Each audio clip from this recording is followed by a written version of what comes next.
It's beady. Hopefully I can make this quick because I got to get 1,500 calories in me before noon and then make lotion and then have a meeting with my actual boss. So let's see how this goes. Anyway, today is the December 2022 question and answer session. But before I get into it, first I have a Patreon where I try to do a curation of all my posts on Reddit once or twice a month for specific subjects, say pumping or hanging, to make it easier for you to find. I still believe that all my information should be free. However, the curation is a good way to speed up the process of finding the information. Then I now sell supplements at leviathansups.com and on our Amazon page. Essentially, that is Vigor. Me and my partner Hink formulated to be a very cost-effective, stimulant-free pre-workout. It's probably going to be on par with some of the higher-end supplements that you will find on Amazon, so it might be worth your while. I love the shit, but obviously I have a bias, right? Then finally, Peak Male Physique for penis enlargement aids that are not needed that can help. So let's get into it. One of my clients asked, I've been struggling to gain lately. I haven't seen any changes really in a while. I've added tunica work recently and hopefully that works. I don't see any gains in a month or two. What would you recommend I do for the next step? Well, first, he has tried BPC 157 and saw very significant gains. He has also tried IGF-1 and saw very significant gains. And from my understanding is that he is no longer on those substances for the time being. So if he was seeing accelerated rate of gain and then he's going back to a natural gain rate, he's going to feel like he's not gaining at all. Also, I believe we've had you on length for about 5 months now. Personally, I switch every 6 on my focus, so we'll probably discuss that later. As for the bends, you should continue to do them. Again, from my new thought process, you need to do malleability or tunica work all the time just to make sure it's as big as possible and won't be the bottleneck in the future. Basically what I think is that you overthink everything. You're seeing a bit of stagnation now and you need to calm the fuck down. Okay? Because your gains are not going to be linear. They never are going to be linear. My gains have not been linear. I've stagnated for the past 5 months, but you don't see me really freaking out about it.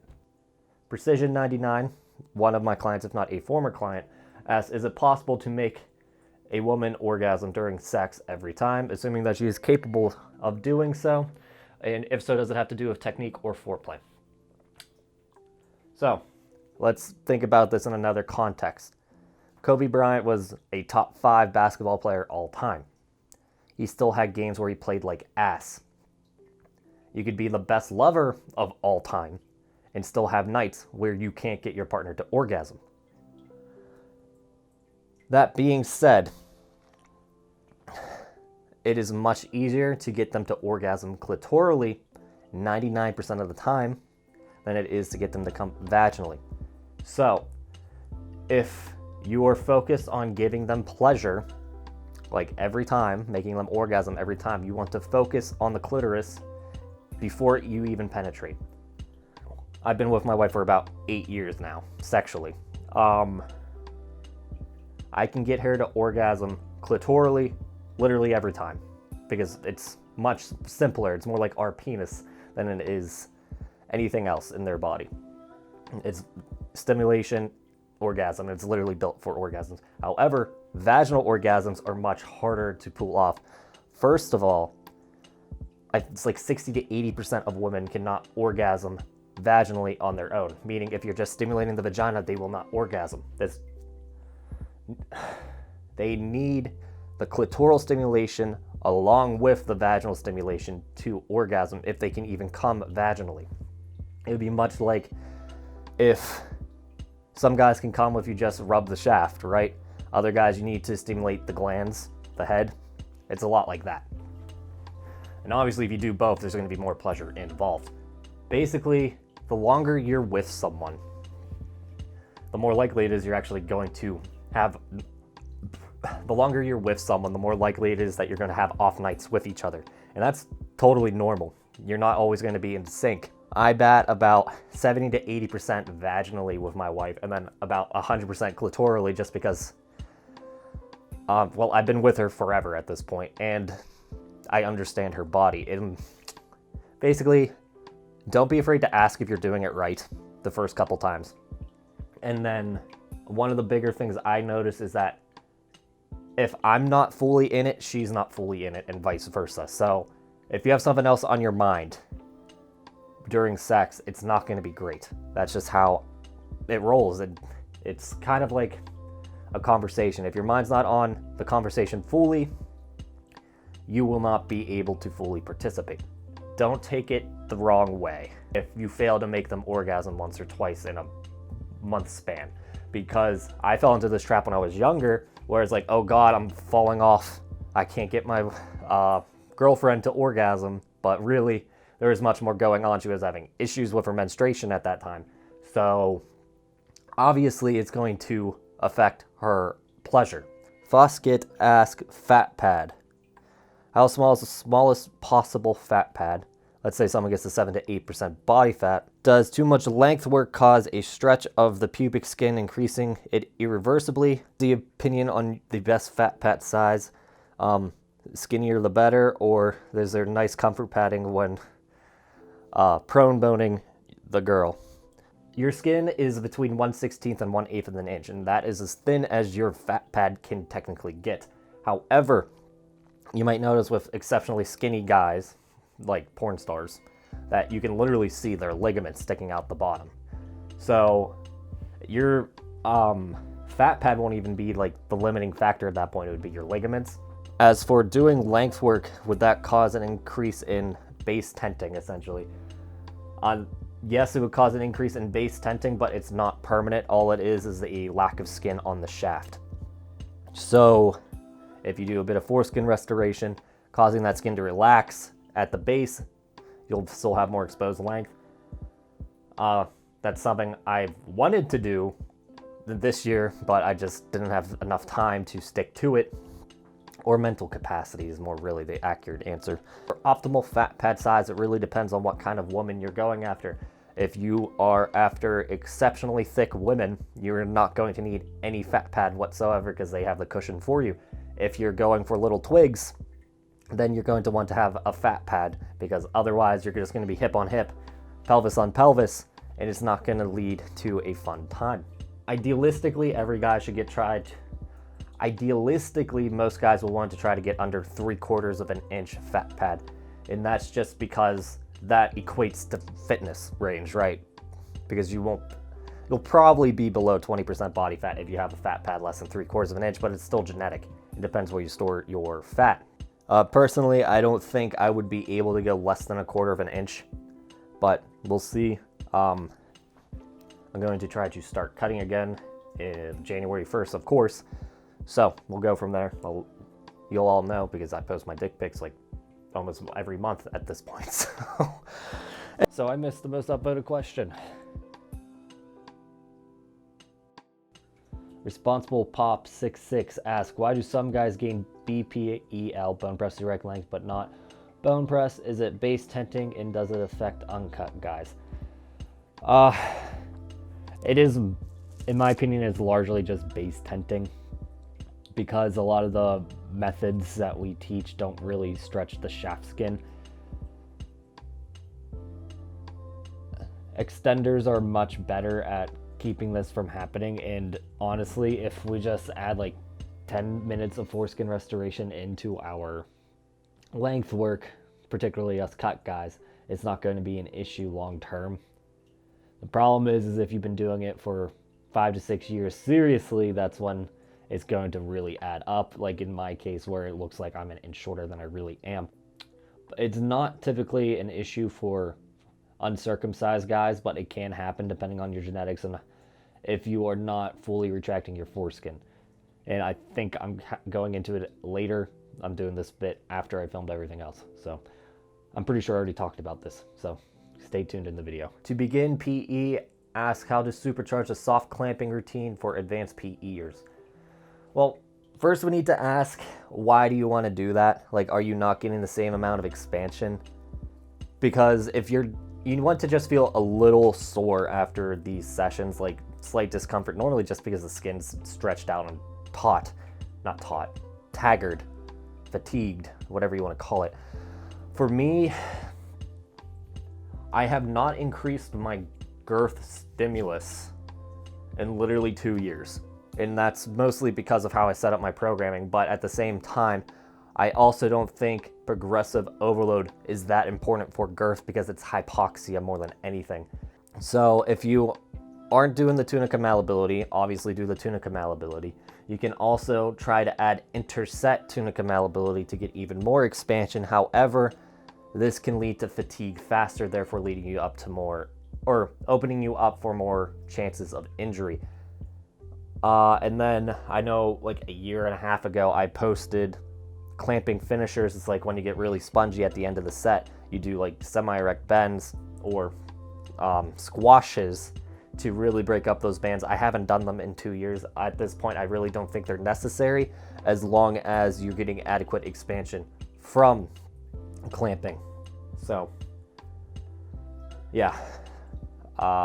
Make sure you're getting enough malleability work all the time, not just in the first phase. That's one of the main things I need to change in all my workouts.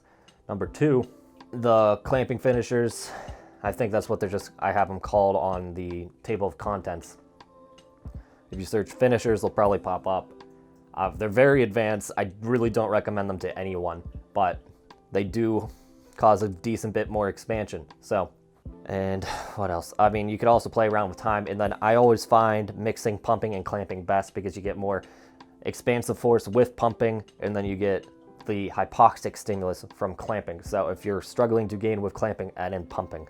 It's pretty simple. It's basically adding squats and deadlifts to build massive legs, right? You probably need both for optimization, but you can build good legs with only one of those exercises. Smooth Diver 2691 asks, can you do bundle stretches while wearing male hanger? I mean, technically you can, but that just sounds very uncomfortable. I don't really think you should be doing weighted bundled stretches because that's a lot of weird stress in general, right? Because you're doing elongation beyond normal. Then you are adding twist in a different direction. It's basically trying to do two things at once, and when you start compounding variables like that, that's when you really risk injury. So if it was up to me, also I kind of think bundled stretches are overrated and you should just be doing fulcrums in semi-erect bends unless you have, say, a steel cord. Steel cord is when you have a very stiff merge point of the tunica albuginea below the corpus cavernosum. You want to just stick to the two other exercises. Basically, I think it's more beneficial to take the 5 minutes to do the bundle stretches outside of your hanging session and then do them right after. 1, for safety. 2, you can make sure you're actually getting the adequate strain on the, I guess they'd be the longitude, but either way, there's no point to overcomplicate this stuff more than I already complicate things. So, Top 6657 asks, can you give a max percentage that you can gain in both length and girth? Thanks for my time and content, big guy. Well, I've been feeling a little small lately, so thank you. So the original rule of thumb, and people just pulled this number out of their ass, was 50% in length, and then like 33% in girth. Why? Just because most people stopped after gaining 2 inches, and then if they continued on, they'd probably stop at 3 because it just takes so much fucking time. But in my opinion, there is no real set limit on how much you can gain. It's more or less how motivated you are to continue kicking your own dick's ass. But in my opinion, I don't think there is a set limit onto how much you can gain. It really comes down to your own motivation to continue gaining. Because let me say, if you go from 5 to 7, you're going to feel like a whole different man down there. And that motivation dries up, and if the only people that really stick with it after the fact have body dysmorphia or a size fetish or a combination of the two, yeah, you're not going to actually get like a hard set number on how much you can gain, because it really comes down to your genetics and how badly you want to be over 50% longer. For example, if we're talking about me, I am just under 50% of my total length gained, and then let's see. Wait, hold on, I messed that up. 6.1 divided by 4.75. I gained about 30% of my mid-shaft girth.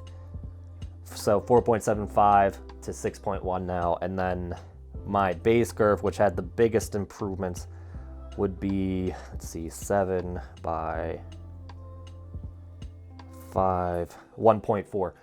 So my base girth is already over the the maximum size you can gain. My length and my mid-shaft girth are basically at the theoretical limit. And what I've been seeing is that it's bullshit. So the practical gain limit is 2 inches by 1 inch, but that's more or less because of the practicality of gaining, right? So I think I'm rambling at this point. I'm really off my rocker today, and I would like to apologize for that in advance. Let's see. No Inflation 4028 asks, do you tape for vac hanging erect or flaccid? How much tape do you use? Originally you would tape flaccid from what I remember. I don't tape, so I'm not really the guy to be asking. But it makes more sense to tape erect, because if you're using a vacuum hanger, your glands are going to swell to the size of your erect size in the bell because of the vacuum pressure. So you would want to make sure that tape is not causing compression when you don't really want it. As much for size, I think it's going to be about, let's see, 1.5 inches, 2.5 inch strips, and then 1 inch strip down the center. Again, I don't tape, so you're going to have to do your own research. I'm sorry. But yeah, I would recommend taping erect more than anything. All right, this one was a very interesting one. General Classicness asks, I have undescended testicles when I was born. I got surgery and everything is fine now, but this is a result. My right ball is very small and tight to my body compared to the one on my left. This wasn't an issue for me until I realized this is the reason only one of my side of my ligaments is stretched during hanging. I tried ball stretchers, but they make my right ball get sucked into my body, pushed up into the pelvis. Any idea how I can make this better? Oh, jeez. First of all, you want to go to your doctor, figure out why this testicle is not descended. Especially because it's smaller, because it sounds like it's almost didn't have adequate blood supply during puberty and then therefore did not develop. Because during puberty, your balls drop, and like literally they drop a couple centimeters. You get what I'm saying? And then they grow to their adult size. If your right one is significantly smaller, it is probably underdeveloped to the point where it could have caused hypogonadism, but the main reason why we have 2 organs of almost everything is redundancy. So your left ball is working much harder, almost as much as 2 balls, to produce your testosterone, and that's why you really haven't seen a difference. But honestly, I would suspect if you take like HCG, for example, you might be able to get that ball to descend on its own, but I'm not a doctor, so don't take this as medical advice.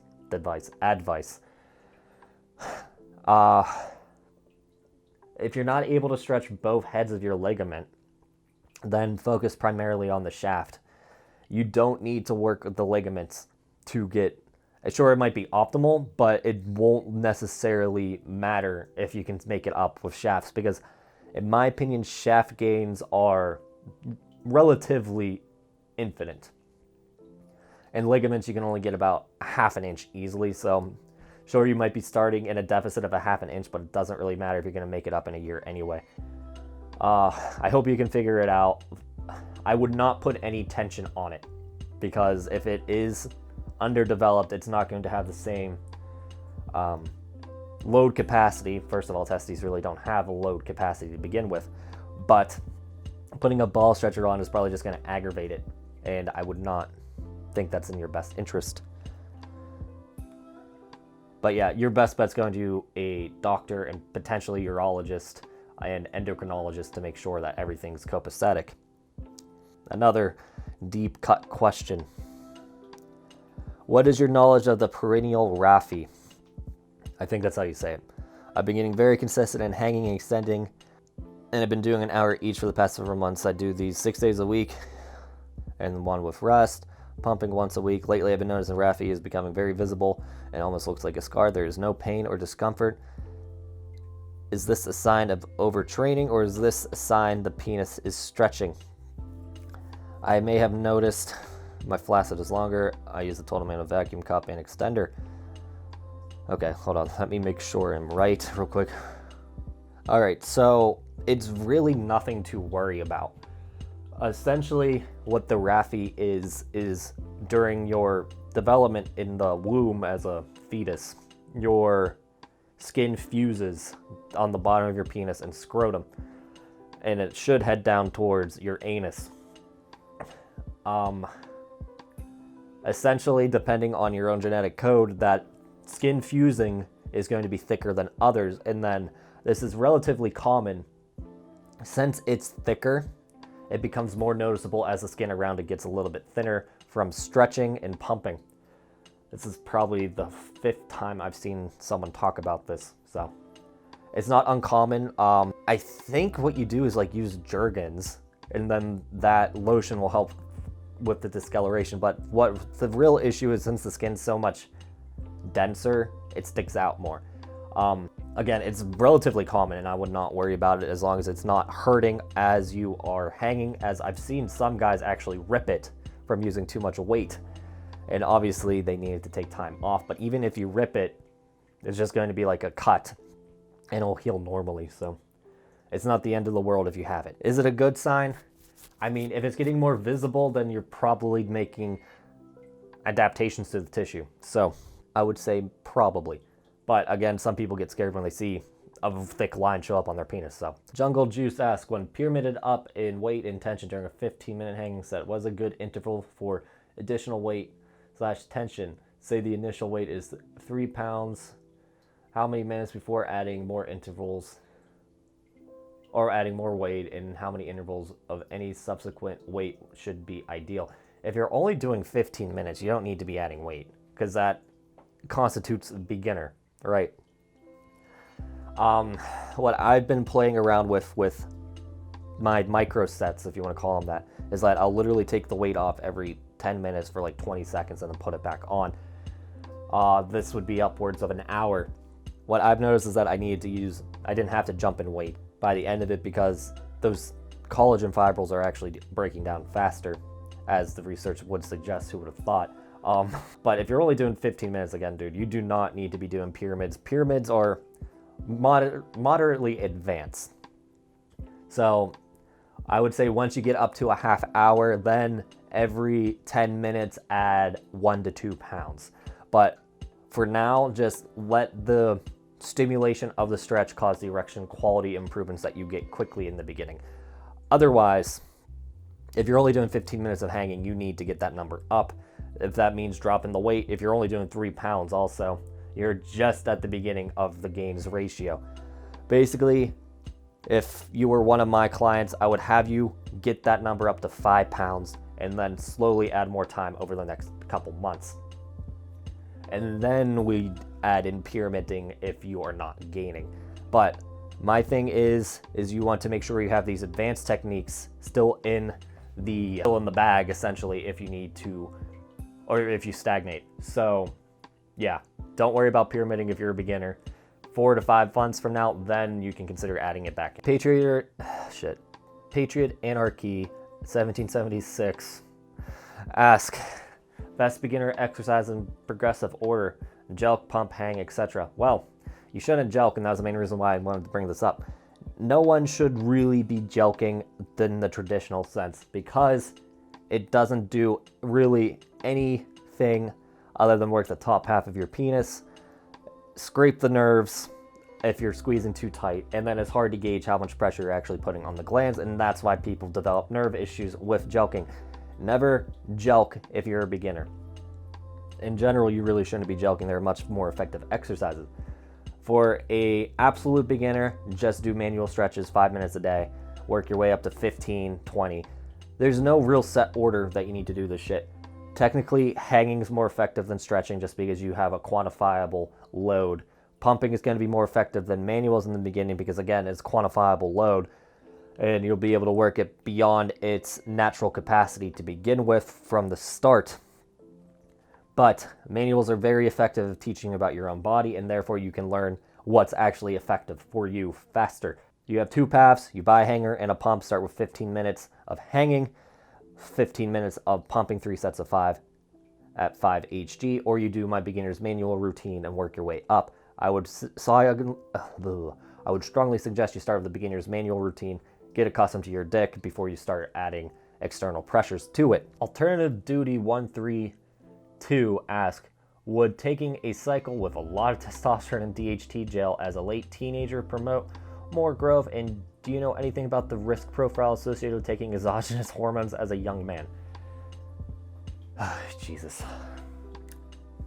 This is something I've actually been looking into decently a bit. May not look like it, but I do take anabolics. No one under 25 really should be taking anabolics. The bare minimum is 21. Because your brain is still potentially forming upwards of to 25. If you are throwing a shit ton of testosterone at your brain, probably not the best for development. There's a research study that suggests that high doses of testosterone and anabolics in general lead to less spatial awareness in the future or over chronic use. But yeah, don't touch this shit, I'm telling you, because for one, it's not really that effective for growth if you're already developed. If you're a late teenager, there's a 95% chance you're fully developed. Number 2, testosterone and DHT testosterone is a little different story because your body makes it normally and it's more well tolerated. DHT, if you're dosing that, you're opening yourself up for a slew of issues, joint issues from low estrogen, hair loss, enlarged prostate, dry skin, potentially acne, and then there's going to be emotional side effects from dropping your or increasing your DHT so much because it is androgenizing, therefore antagonizes estrogen, and estrogen is very useful for mood regulation and skin health, for example. This is such a deep rabbit hole. I could go on for this for literally an hour and why you should not take anabolics at such a young age. But the sad thing is that in my own research of anabolics, I kept seeing people quoting that 1 to 5% of high schoolers have used anabolics. And that's not just randoms on the internet, that is researchers that do this for a living. So they would actually have a decent understanding of the use of anabolics. If you ask me, I think it's even a little higher than that because it's so goddamn easy to get steroids online, and that's a whole nother can of worms. But yeah, don't be dumb. If you want a bigger dick and you want bigger muscles, I'm sorry, man, but unless you have literal hypogonadalism, you should not be touching any anabolic or androgenic compound until at least 23. And make sure you actually understand this stuff, because when I first started this shit, I did SARMs like an idiot, and that really didn't give me the results I wanted. So don't waste your time. Make sure you understand the exact methodology of all of this stuff before you fuck with your own body. And I didn't even mention the potential fertility risk it causes, the heart disease it causes, the blood pressure issues it causes if you don't know what the fuck you're doing. So please take the next 2 to 3 years, research it, and then go from there. And additionally, you're better off taking peptides like, say, IGF-1 for muscle mass, because it's going to have less effect on your physical development and more potential issues on metabolism, because it makes you more insulin sensitive. It can fuck with your insulin sensitivity at the same time. But that's a much easier thing to fix than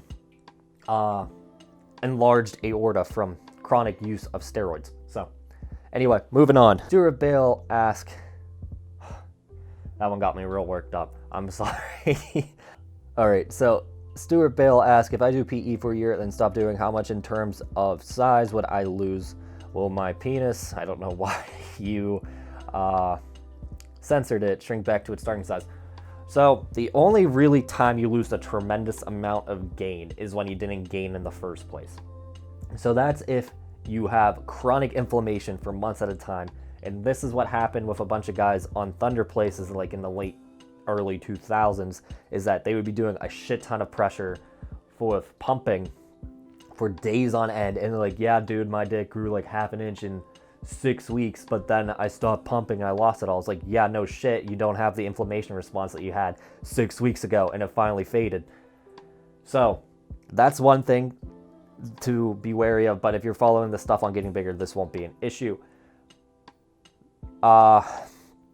There's two things that will happen when you stop. One, you'll lose a little bit of erection quality because you're not pushing this tissue to its limits all the time, therefore it's not going to have the same stimulus to stay at max hardness all the time, so you lose a smidge off the top from that. And then since your connective tissues will go back to a lower baseline in flexibility, your tunica albuginea is a connective tissue, and that's what determines the real size of your erection. And once that gets a little stiffer, you're going to notice a little bit less in expansion erect. So you're going to be about 1/8 of an inch shorter and then 1/8 of an inch thinner.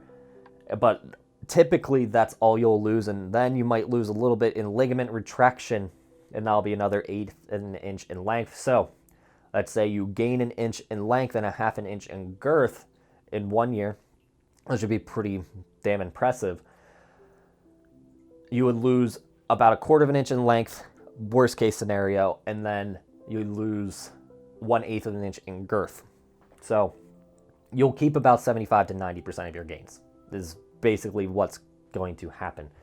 And it also depends on how much you gain. The more you gain, the smaller you lose in comparison. So Control Shift X asks how to increase gland size in length and girth. Okay, that's pretty simple. For me, my glands grew a shit ton from vacuum hanging without tape or a sleeve to protect my glands, because what that essentially does is causes a mini pump effect on your glands. You're going to be doing it daily, your glands are going to get fucking huge. Also,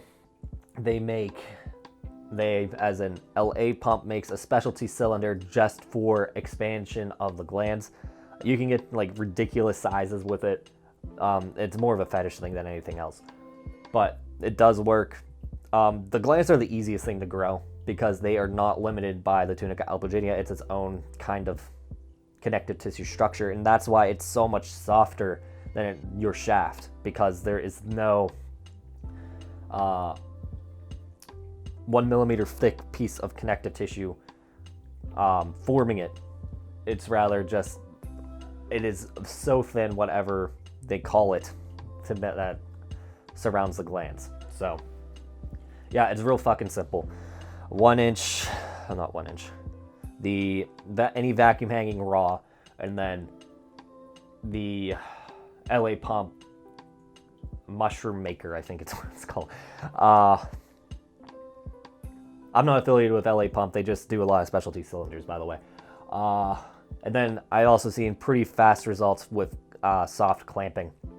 But Valuable Switch 8698 asks, can you give me some insight on some of the benefits that uncut guys have and what they should implement in their routines to help maximize length?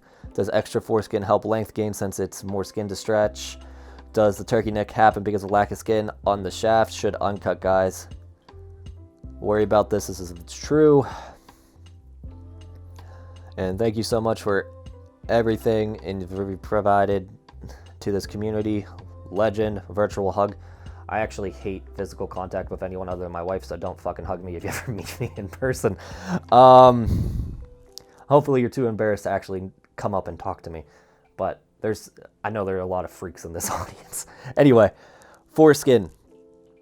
The main thing you need to make sure you're doing or not doing is stretching the foreskin as you vacuum hang, for example, because since it is a weaker tissue, is going to yield to the pressure faster. So essentially, if you are just constantly vacuum hanging the foreskin is going to grow dramatically compared to your shaft, if your shaft does at all, because at some point the skin's going to be taking the brunt of the tension. There was a man that grew his foreskin to 19 inches, but his actual penis stayed 6 inches because he didn't do it properly. And then he got the foreskin removed, and he went from being the legend of the town that he was from to being just a normal man. Again, I don't even know how you would have sex with 19 inches of foreskin. But extra skin does not help length gains. However, it will help the appearance of length gains afterwards, in my opinion. And that's only if you don't take the steps to avoid the skin migration from the base.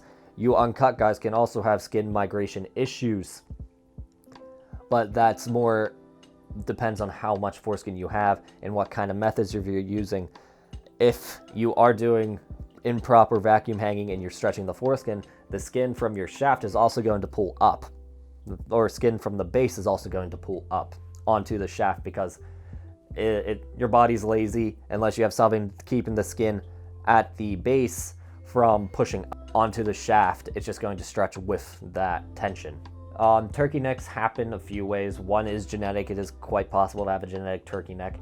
But most of the time it comes from an overzealous doctor from your circumcision. And that's an issue for most of them. I wouldn't say it's an issue for most guys, but a lot of doctors don't specialize in circumcisions and they take too much off as at the top. Furthermore, baby penises are much smaller than man penises, so it's much easier to take too much off. And second of all, I don't think any of you guys should be getting your son circumcised at this point. Let them make the choice for themselves if they want to have a normal looking penis, depending on what your own definition of normal is. Anyway, main thing you need, like I said, the main thing you need to worry about is making sure you're not just stretching the foreskin as you're doing your length work, and then go from there. Last question, Pork Sword asks, if I could have one superpower, what would it be? If we're talking like DC, I would want to be like Martian Manhunter, because reasons, obviously. Telekinesis, telepathy, phasing, that's pretty overpowered. If we're talking My Hero Academia, where it's a little more grounded until season 5, season 6, I would want to be like Overhaul. That's basically you can change the molecular structure of anything, and therefore just make insane, I don't know, hard to explain. The quirk Overhaul, and essentially that's just like the ability to change the shape and structure of atoms to whatever you need it.